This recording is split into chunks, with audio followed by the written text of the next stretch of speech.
there are options, and that's why we need to take this opportunity seriously. There's no way you can prevent global warming unless China is part of the solution. This is not normal male behavior. This is predatory behavior. We don't know how bad this bug is. We don't know what this bug does. All of that was thrown away in those 8 minutes and 46 seconds, and that's the moment that I became an abolitionist. Extraordinary claims require extraordinary evidence.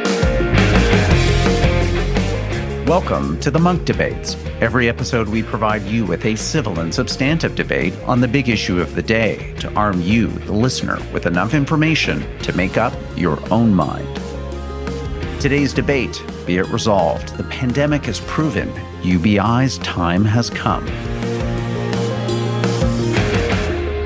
Tonight, Americans starting to see financial help from Washington. Some of those direct $1,400 payments laid out in President Biden's COVID relief package already landing in bank accounts. Almost a year ago, no one had ever heard of the Canada Emergency Response Benefit. The $2,000 monthly assistance program became a lifesaver for millions of Canadians out of work and out of pocket because of the pandemic. Certainly one of the big stories we're tracking for you. Finance Minister Tito Mboweni allocating 27 billion rand to ensure that the most vulnerable in society are able to receive a 350 rand social grant every month. Hello, I'm your moderator, Rudyard Griffiths. Well, the conversation around a universal basic income, a government program which would provide every adult with regular cash payments, has gained popularity in recent years. The COVID-19 pandemic turned UBI into a reality for millions of people around the globe. Facing skyrocketing unemployment and an impending housing crisis, some governments decided to act swiftly and without conditions. They transferred cash directly into the hands of their citizens, regardless of age, income, or geography. Tens of millions of American families have seen their incomes either reduced or in some cases completely taken away by the pandemic.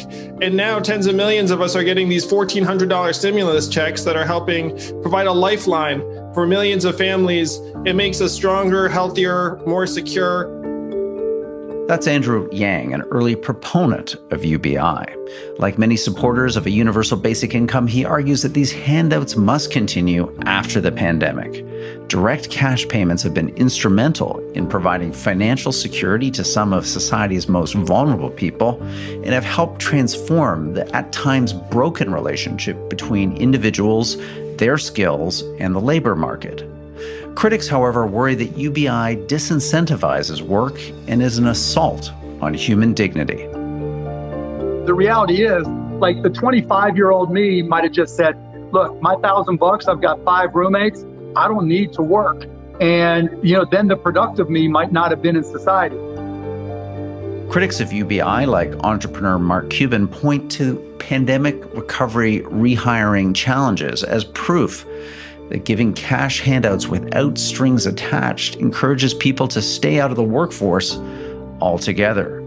Remaking government into a cash payment vehicle for individuals supposedly threatens personal autonomy, self-reliance, and ultimately undermines our personal self-esteem.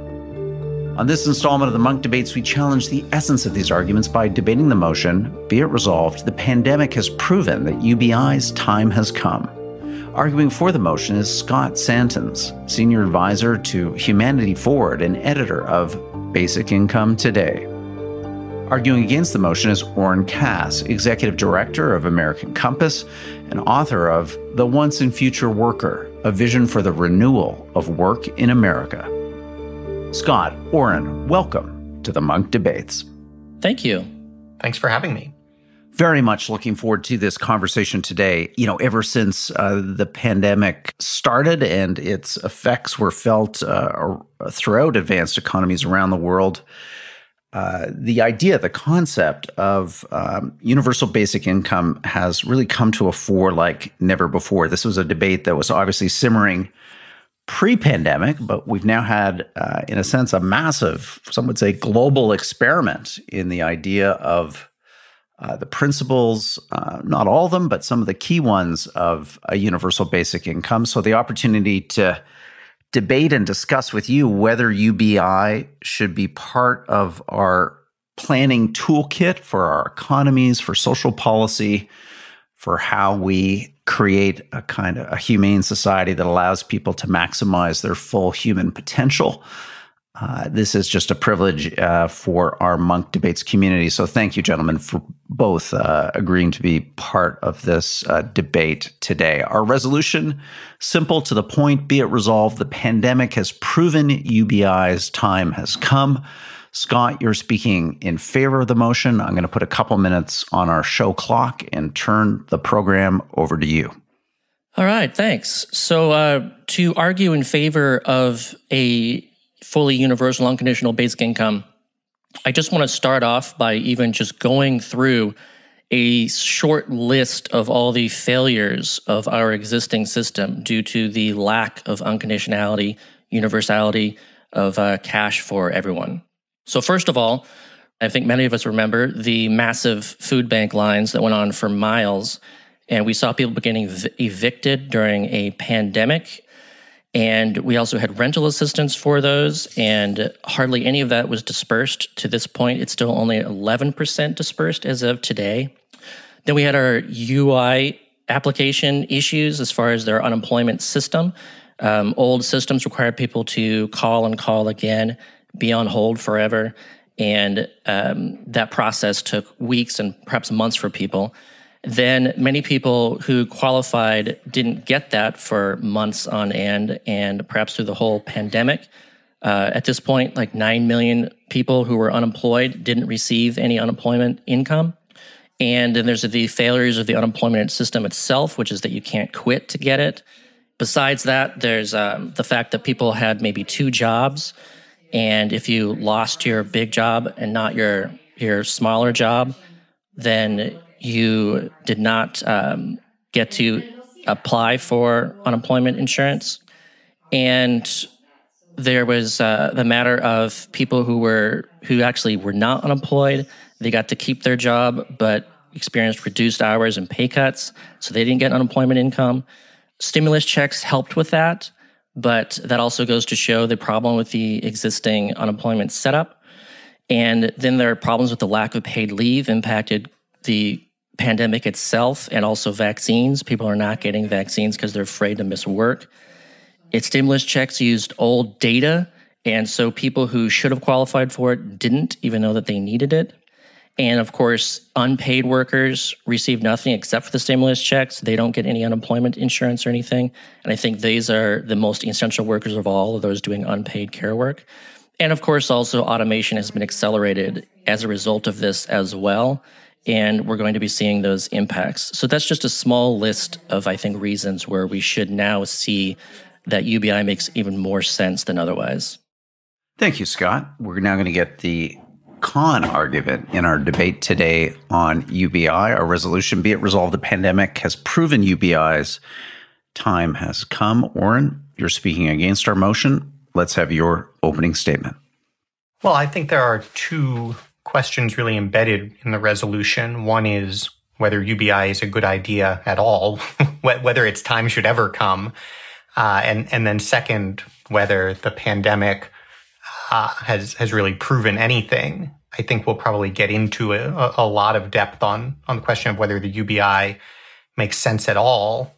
I don't think it does. But to start on the question of the pandemic, I think it's really important to say that it is generally a mistake to say that the pandemic has proven anything. I mean, the pandemic is a sort of once-in-a-century crisis that prompted the need for a number of extraordinary measures to say, well, that shows how we should be doing things on a regular basis, I think is a very misguided approach to policymaking. And I think when it comes to the problems that Scott has rightfully identified, UBI is just a very strange response to them. So Scott has identified a number of administrative challenges in how the safety net works that certainly came to the front during the crisis of a pandemic. But of course, if we tried to implement a UBI through our existing safety net, we would have the same problems. So the first question is, do we need better administrative systems? And I think the answer is yes, we do. I would be all for having an in-depth discussion of what we've learned about how we need to improve how our UI system works, how our safety net delivers benefits. making sure it can be as responsive as possible in the event of a crisis. None of that is an argument for the idea that every year, forever, we should now mail all Americans checks. And I think actually it is quite politically dangerous to take the fact that we were generous in the instance of this crisis and say, well, there you go, that just shows we should always do it. I think what that is going to produce is just a lot more hesitancy to be as generous as we need to be when future crises arise. And so I think the way that we should approach this is to say there are a lot of important lessons to be learned from the pandemic. The U.S. fiscal response actually was quite good compared to a lot of countries in terms of helping people make ends meet. We learned a lot of things we could do better in our administrative systems, and we should try to be better when the next crisis strikes. But good Lord, that is not an argument for spending trillions of dollars, sending everybody money every year indefinitely. And for reasons I think we'll discuss, that really just isn't a good idea anyway. Thank you, Oren. We're now going to have a chance for rebuttal. So this is the opportunity for both of you to react to what you've just heard from each other. We'll move this debate along. So, Scott, which of Oren's kind of key argument statements do you want to take exception with, and why? Well, I pretty much take exception with all of it, except for the fact that I would agree that the United States did actually respond quite well compared to all the countries, even around the world. We really did get the most money out there, not perhaps as universally as some others did, but quite a lot. And we did see actually a reduction in poverty, marked reduction in poverty because of it. And also we did see a much shorter recovery time than I think that we would be seeing right now compared to what we did see during the last financial crisis. But yeah, aside from that, I think that basic income is this missing foundation that I think should always be there, because it's an acknowledgement that everyone always has basic needs, and we should make sure that those absolute most basic needs are met at all points, so that you don't see these people standing in lines for food banks when they just need money to buy food. And the problem is as Oren pointed out with these, the problems with our bureaucratic systems, that's endemic to conditionality. As long as you always require people to do something in order to get something, there is going to be these problems. Let's say someone, goes through the process of qualifying for unemployment insurance income, and they have to wait weeks. Maybe they get it, maybe they don't. Maybe they get it months later. And with a basic income, at least you have that. If you fall from, say, $3,000 a month because of unemployment, you never fall to zero. And that's what I think is really important, because, again, there are crises that happen all the time. Like, this is a pandemic. Sure, this pandemic is a once-in-a-century thing, but we have witnessed crises repeatedly, and we will continue to see crises, especially at a more localized level. I mean, I live in Louisiana. I experience hurricanes all the time. I experience flooding, and these things are just increasingly happening. Like, I just think it's really important that no matter what, you've always got something, and then all these other conditional systems, these failures don't impact people to the same way. Thanks, Scott. Oren, your chance now to rebut Scott's opening statement or what you've just heard. Sure. I think I'll try to pick up on three things quickly. One is the point that Scott made that we wouldn't have had these problems if we already had a basic income, because we would have known where everybody is. And I think it's really important to disaggregate two concepts here. One is the concept of a better administrative system through which we can provide benefits to people.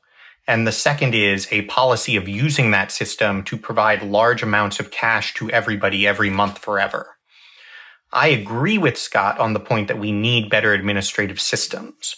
And before his basic income would work, we would also need to find a way to put in place those better administrative systems. So by all means, let's find a way to create those systems, even in the mold of the kind of thing you would need if you were going to deliver a basic income. But that is a separate question from the question of whether our baseline policy, not in a pandemic, is to be delivering cash unconditionally to everybody. And to argue that the pandemic showed that proved, in fact, that that's what we need to be doing, I think is quite facetious. The second point I want to make, and this goes to Scott's observation that crises are happening all the time, is to really emphasize what made the pandemic so unique as not just a public health but economic crisis.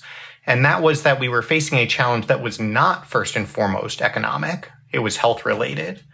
And as a result, the policy response we were emphasizing was one that actively sought to shut down economic activity. That is, we actively wanted people to stop going to work. And so the economic policies that you would employ in that context, for instance, providing very generous support to people who are not working, are not the ones that you would want to employ in a more typical economic situation where the problem is we don't have enough people working and we want to get more people working. And I think we could have a very long discussion about what are the best policy responses in, say, a typical recession. But it's really important to recognize that those kinds of crises, or the crises associated with a natural disaster, all of those in economic terms are the opposite of a pandemic. And so taking the economic response we used in a pandemic, saying we need to get money to people because we don't want them at work, are not lessons that we should be extending to other crises or certainly to regular life. And then the last point I'll just make quickly is to pick up on Scott's comment that the problem is that our traditional systems require people to do something to get something. And I think that really gets to the core of the ultimate debate about basic income. Do we want to have a system based on reciprocity, a safety net that does expect things of people, and ultimately a society that says people are expected to be contributors? Or do we want to reject that attitude and say people should not be required to do anything to get something? It has always been the American tradition to say we do want reciprocity, and I think it's an incredibly important principle. And as Scott rightly says, the universal basic income runs directly against that. Thanks, Oren. My opportunity to now join the debate and think of some questions that are top of mind for our listeners. And Scott, let me start with you and pick up on something that Oren just touched on. And this is the contention that we have seen as a result of the significant direct cash payments to individuals, hundreds of thousands, potentially millions of jobs going unfulfilled on the basis that people comparing the cost benefit of returning to work, possibly in a minimum wage job, versus staying at home and receiving a subsidy isn't something that is particularly appealing to them. So as such, the economy struggles. We potentially face an outbreak of wage price inflation. People are, in a sense, denied the dignity of work. Give us your response, your reaction to what we're seeing in the economy right now as a result of this incredible experiment in direct cash subsidies to individuals during a time of economic crisis and public health anxiety. Yeah, I think it's really important to look at unemployment versus UBI. It really helps understand the difference between the two. So Oren mentioned reciprocity as an issue with basic income. And I just want to emphasize that UBI isn't money for nothing. It's money for anything. And so if you understand that, you can understand that unemployment income is essentially money for nothing. You're saying that you only get this income as long as you maintain an unemployment status. And then if you start and you accept a job, then you lose that income. Basic income doesn't work that way. There is no work disincentive with basic income. It enables and supports all work. So if someone is only receiving the basic income and they're unemployed, and then they get a job offer, the incentive is to take the job offer because now they get to increase their income. It doesn't exist with unemployment insurance. It's a different set of incentives. It also recognizes unpaid work. Again, this is very essential work. And actually, a lot of people needed to shift to that, especially women during the pandemic, where a lot more unpaid work was going on in the home. They don't get unemployment income. The only thing that reached them potentially was stimulus checks. And so that's a better example of what a basic income is, because it wasn't tied to work. It was just provided. If we say that we care about reciprocity, then obviously there's a problem if unpaid work is unrecognized. It's not suddenly work if two people start taking care of each other's kids versus taking care of their own kids. That's still important work. It's important that basic income does create this bargaining power, that we do actually provide people the ability to refuse low wages. That's a good thing. It's a good thing to create pressure for employers to offer a high enough income in order for people to accept that job. It's not a free labor market if people feel that they can't refuse a job and they have to suffer poverty as a result of it if they refuse it. The incentive lies on the employer to offer a sufficient income. Okay, Oren, come back on that. So an argument here that, these people are contributing. They may not be contributing by being formally on the payroll of a corporation, but they're part of a community, part of a society. Just because they're receiving UBI doesn't mean they're lying on the couch watching Netflix. And in fact, isn't that a somewhat, pejorative, biased view of the reality of the lives that people are facing when it comes to systemic, possibly intergenerational poverty? Well, look, first of all, I think the money for anything description of UBI is a quite dishonest bumper sticker. It is money for anything, including money for nothing. I mean, we can stipulate that many people will be doing something useful, but they don't have to. So in formal terms of what we mean by reciprocity, UBI simply fails the test. It is money for anything, including for nothing. And so I think we need to be straightforward about what that is. Now, will people use it for useful things? Sure, I'm sure many people will.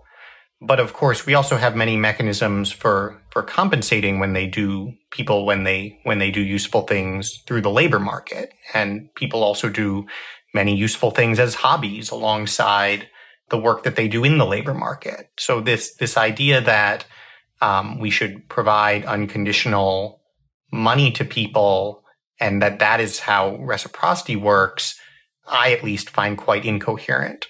I do think the care work is an interesting subset that we should focus in on a little bit. I think that the way Scott framed the uncompensated work of, for instance, caregiving in the home is just incorrect. If you think in terms of reciprocity, when people turn their efforts inward to their own families, for instance, a parent raising their own children, that is something that they do where they expend effort in their family, but it is also for the benefit of their family. So they and their family are both the essentially producer and consumer of the service. And so the reason that we don't compensate caregivers from an external source is the same reason that a farmer that grows crops for his own family doesn't get to turn around and say, I demand reciprocal payment from someone else. Hi, Rudyard Griffiths here, your host and moderator. I have a favor to ask you. Please consider becoming a Munk member. Membership is free and you get access to a series of great benefits, including a 10-plus year library of some of our best debates, dialogues, and podcasts.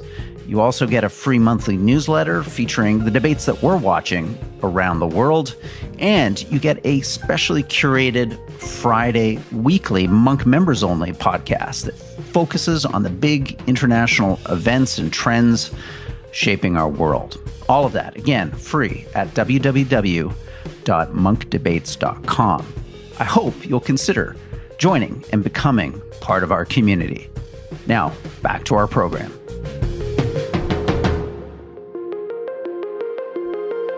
So, Scott, let's go a little bit deeper here and talk a bit more about, another argument that's deployed often against UBI, and we're exploring it, but I want to push it a bit further, which is this concept of, the dignity of work and what people derive from work in terms of purpose, in terms of coherence in their lives, in terms of feeling part of some larger collective enterprise. And that UBI, by creating, in a sense, a permanent subsidy that allows for people to make different choices, maybe a greater range of choices about how to spend their time or what they might a priori define as work, or their engagement with their society or their community, somehow devalues this essential function that work gives individuals in the form of purpose, dignity, and meaning. We need to just look at the dignity of paid work, and is it true that it's always dignified? Is it dignified to work for poverty wages across multiple jobs, just barely getting by? Is that dignified?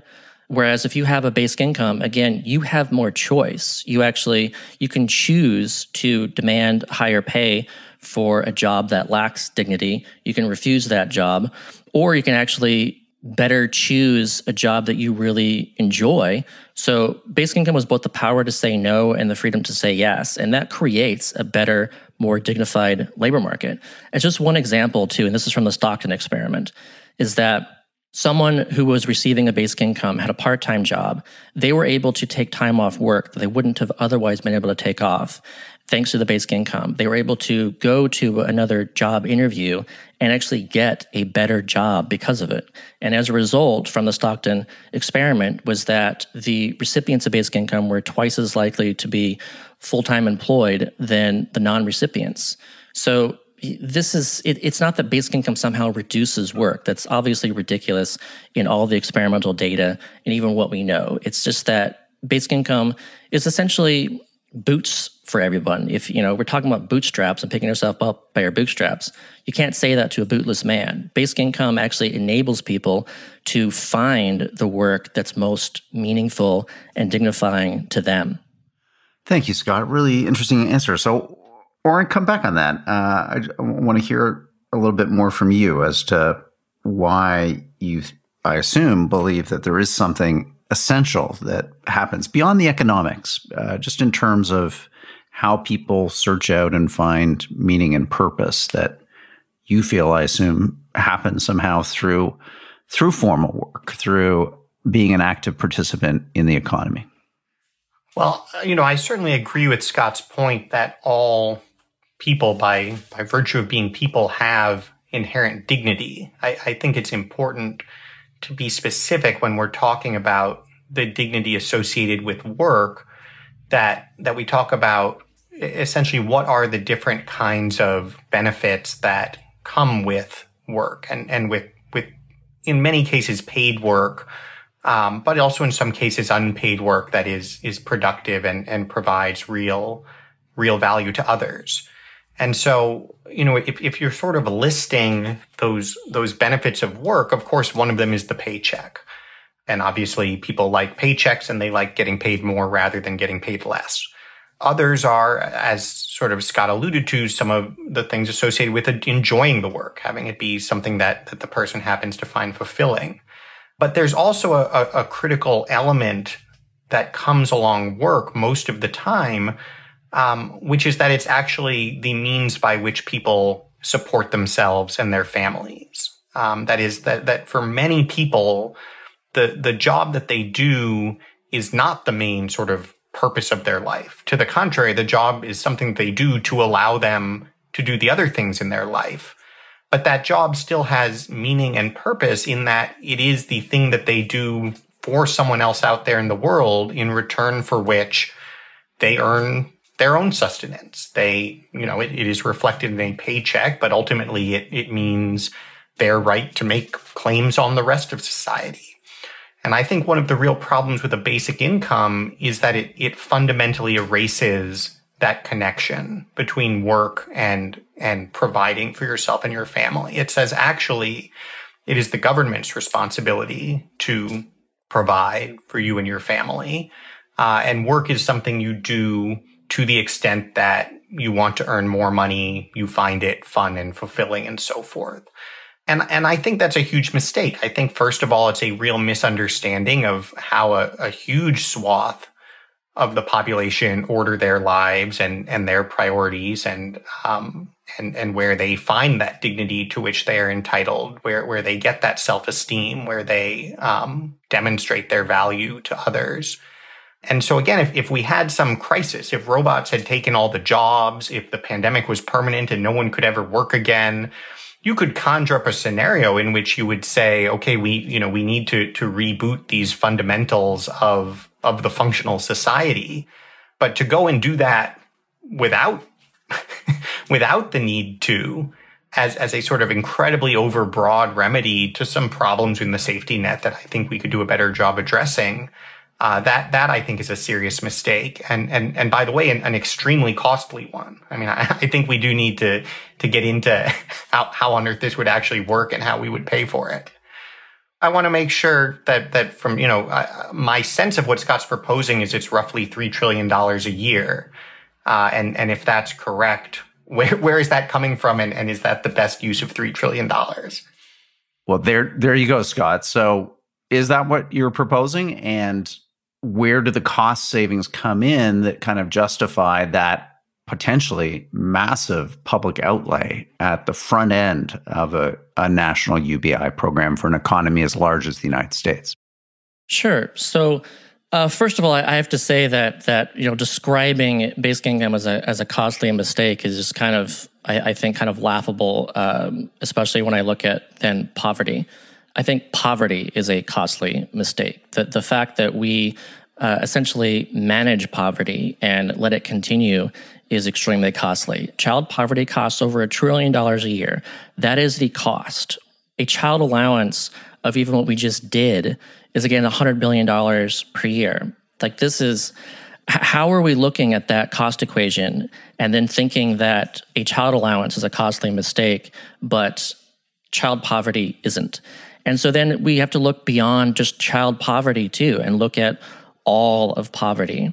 And the costs of crime alone has been calculated at, was it $2.6 trillion, I saw one study say. And multiple other studies looking at, say, how much are we spending on our healthcare? Like, we're spending twice as much on our healthcare as essentially the rest of the world, thanks to our ridiculous healthcare system. And what are we doing? 80 to 90% of health outcomes are determined by the social determinants of health and not medical care. And so here we are, essentially utilizing like a strategy of iron lungs for all to combat polio instead of a vaccine. Basic income is a vaccine for poverty. By preventing it instead of treating it, it is much less costly. We can save trillions of dollars per year if we just make sure to invest in everyone as human beings and individuals, and we would see so much less of what we're spending. And this is borne out by experimental evidence from basic income experiments. The Manitoba experiment showed an 8.5% reduction in hospital utilization. The Stockton pilot just showed that that was as effective as antidepressants. And I encourage Oren, and he's been at this for a long time, and I just don't understand how we can look at all the evidence as a result of all we've witnessed as far as unconditional cash transfers, basic income experiments, and everything, and come away with this thinking that it's somehow expensive. Basic income allows self-employment in a way that we just don't see. It's capital for everybody. It's also consumer income for everybody. And again, we're in a consumer economy. So if you put money into people's hands and enable them to actually start up businesses, thanks to even reduced risk aversion and more customers, then you're looking at a much bigger economy. Yeah, I just reject this argument that it's somehow extremely expensive. I think what we're doing is far more expensive than anything we would spend on basic income. Okay, Oren, your opportunity here to rebut what you just heard. This, in fact, UBI is a way to take a whole bunch of costs out of our system. It's actually about efficiency. It's not about financial excess. Well, look, I think the reality is that if you're having a policy debate about a proposal that costs, $3 trillion, and for context, the entire federal government, putting aside COVID relief spends on the order of $4 trillion a year. So when you're talking about a program that is nearly doubling the size of the federal government and just dismissing it as not costly and paying for itself, that's hopefully a lot of sort of listeners and antennas are going up about that. If you think about the money that we actually spend in terms of public spending, our entire safety net is about $1 trillion. But most of that is Medicaid. So if you're talking about cutting, roughly $500 billion of safety net spending and replacing with $3 trillion of new spending, you are talking about certainly the largest expansion of government ever anywhere, and the need to raise enormously more tax revenue. I think if you're going to propose a $3 trillion program, it's really important to explain where the money's actually going to come from. And one reason UBI proponents don't tend to go there is because it quickly becomes obvious that those proposals would be dead on arrival. The last point I want to make quickly is just on the definition of poverty and the idea that if you send people in poverty money, they are no longer in poverty and will no longer have the ailments or social costs associated with poverty. I just don't think that's true. Poverty is a condition that is certainly in part financial. Obviously, we define it by measuring how much income people have. But ultimately, the condition of poverty, the reason it's a concern and the reason it generates all those costs Scott is talking about are much broader than that. They have to do with family breakdown in a lot of cases. They do have to do with employment opportunities and whether people are sort of investing in their own futures and moving up the economic ladder. Intergenerationally, they have a tremendous amount to do with the sorts of opportunities that are provided to children. And so I think we really have to cast a skeptical eye on this idea that if you have a bunch of folks who are in poverty and you send them checks, you've solved their problems. You've certainly solved one of their problems. And again, I certainly support a safety net and helping meet the material needs of people who need help with that. But, since 1965, we have expanded our safety net from very little to roughly $1 trillion. It's roughly $25,000 per person in poverty. That's not per family in poverty, per person in poverty. So transferring resources to those in need is important, but doing it in a smart way that encourages people to get on their own feet is the right way to do it. And suggesting that just transferring more resources is going to magically solve our problems and pay for itself, I just don't think is a responsible approach to policymaking. Thank you, Oren. Let's go to closing statements. It's a fascinating debate. We've talked about the kind of moral, financial dimensions of UBI, pro and con. Our resolution today has been, be it resolved, the pandemic has proven UBI's time has come. Oren, we're going to give you the opportunity first to kind of sum up your key arguments against our resolution. What do you want to leave our listeners with when they think about the merits and demerits of UBI as a policy that their government, their country could, should, or shouldn't embrace in the years to come? Well, I think the debate has really run on two tracks. One is about the sort of technical questions of how to run an administrative safety net well, how much can we spend, how should we use that money? And certainly my view is that sending literally everyone money every month indefinitely is a very bad way to address those issues. But I think we've spent probably more time, and I think I think Scott as well, see the core of the debate, the more philosophical question of what do we owe to who and what expectations do we have and what kind of society do we want to have. And that's obviously something it's very difficult to, run an experiment about. But what I really encourage people to think about is their own lives.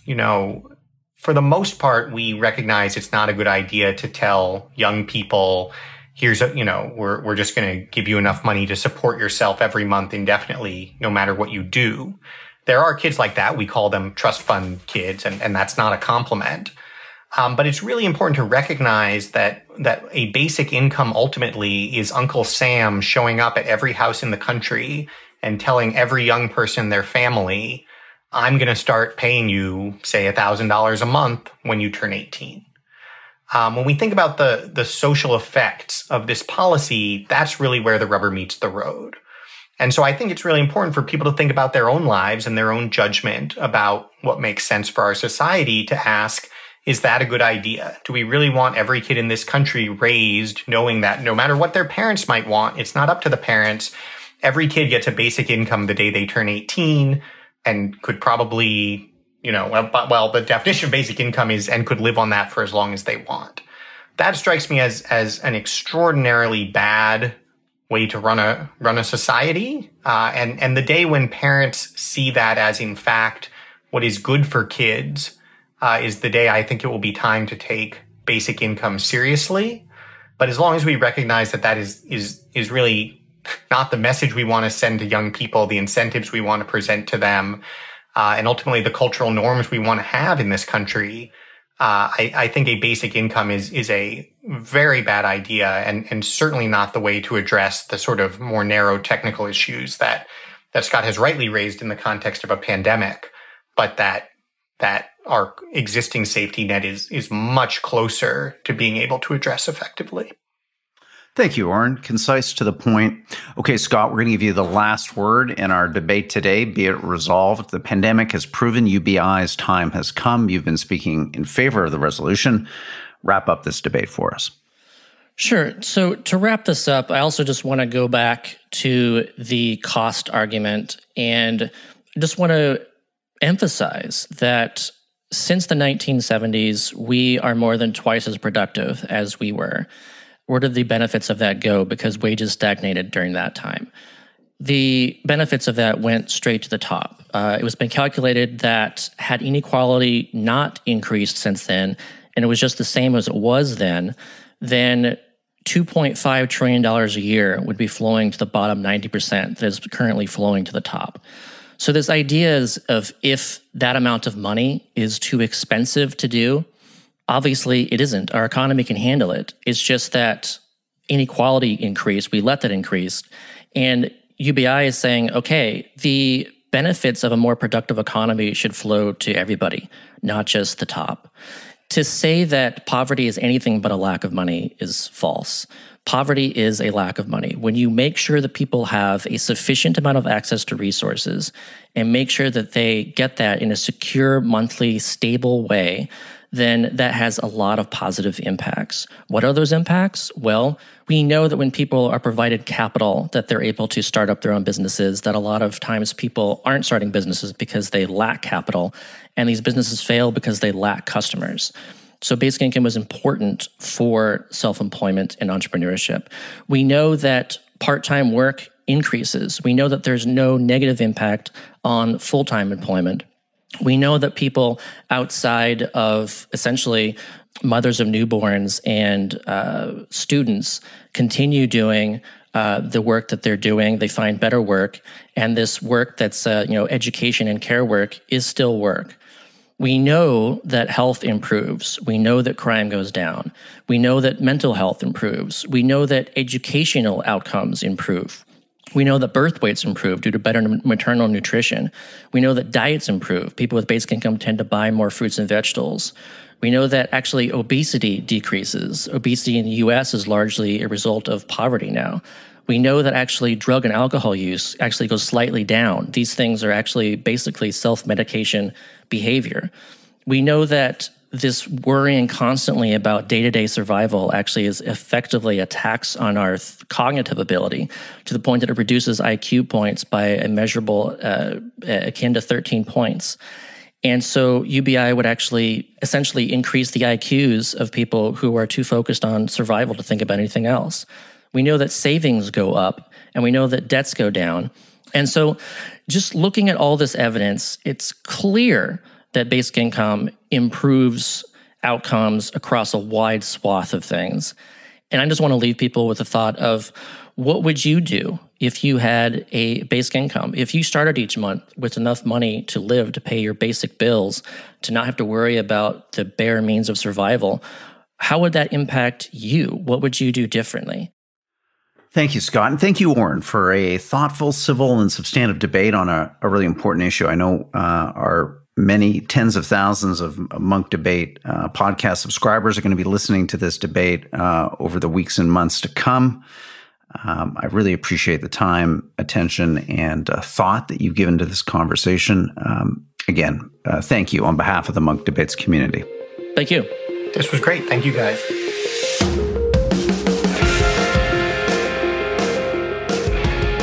Well, that wraps up today's debate. I want to thank our participants, Oren and Scott, for a fascinating conversation. They've certainly given us a lot to think about. If you have feedback or reflections on what you've just heard, please send us an email to podcast@munkdebates.com. That's MUNK, debates with an S.com.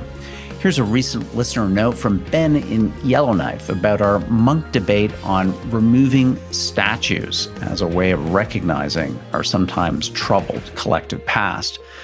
Ben writes, "Dear Rudyard, a great episode, an excellent conversation between Cornell Brooks and George F. Will. But as a Canadian foundation, it would have been great to see the Munk debates feature some Canadian content in that debate, debating issues around our own historical figures, from John A. Macdonald to monarchs to some of the famous five who fought for women's rights and suffrage while also promoting eugenics. Again, always a pleasure to hear new ideas coming from you, the Munk Debates, to us, your listeners, each week." Hey, thanks, Ben. And we take that note seriously about Canadian content. We've got some Canadian debaters and Canadian themes on our radar for this podcast feed in the coming weeks and months. And a reminder to all of our other listeners that you can get a big dose of CanCon here on the Munk Debates each Friday. That's when we come out with our members-only podcast. It's a look at the big issues and events in the news affecting all of us with Janice Gross-Stein, the founding director of the Munk School of Global Affairs. You can get that podcast by becoming a free member of the Munk Debates. That's available at www.munkdebates.com/membership. Thank you for lending your time to our effort to restore the art of public debate in our time. I'm your host and moderator, Rudyard Griffiths. The Munk Debates are produced by Antica Productions and supported by the Munk Foundation. Rudyard Griffiths and Ricky Gurwitz are the producers. Abi Raheja is the associate producer. The Munk Debates podcast is mixed by Kieran Lynch, and the president of Antica Productions is Stuart Cox. Be sure to download and subscribe wherever you get your podcasts. And if you like us, feel free to give us a 5-star rating. Thank you again for listening.